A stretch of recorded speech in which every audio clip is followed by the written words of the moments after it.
C'est l'un des endroits branchés de Reykjavik, l'ancienne gare routière transformée en halle gourmande. Ici, une dizaine de petits restaurants régalent les papilles des clients. Et ma foi, ça tombe bien. Nous avons rendez-vous avec Audur Ava Ólafsdóttir. Cette écrivain islandaise de renom a été traduite dans 23 pays, dans 23 langues différentes. Et la cuisine fait partie intégrante de ses ouvrages.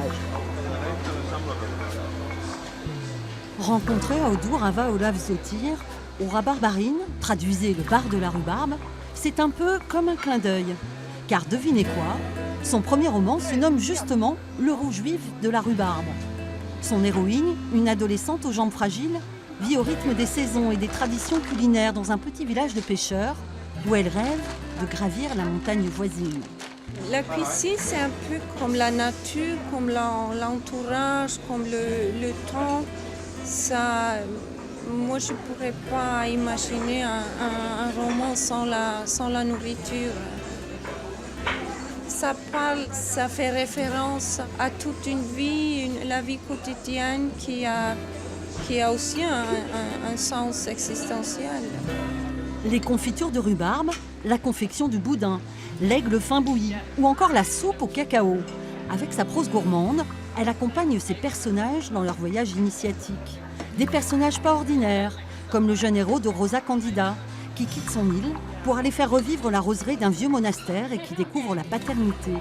Ce roman qu'il a fait connaître en France et à l'étranger a été primé une douzaine de fois. J'ai créé des personnages marginaux. Je pense en fait que c'était le point de départ pour moi de donner une voix aux personnages qui ne l'ont pas. Et ce sont souvent des personnages qui n'arrivent pas à bien s'exprimer par les mots. Professeur d'histoire de l'art à l'université de Reykjavik, Audur a pris son temps pour mijoter ses histoires, même si le désir est là depuis l'enfance. Elle nous emmène dans son jardin secret, à 5 minutes de la capitale.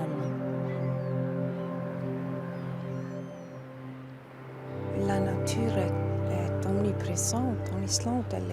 Elle est dans nous, elle forge notre caractère.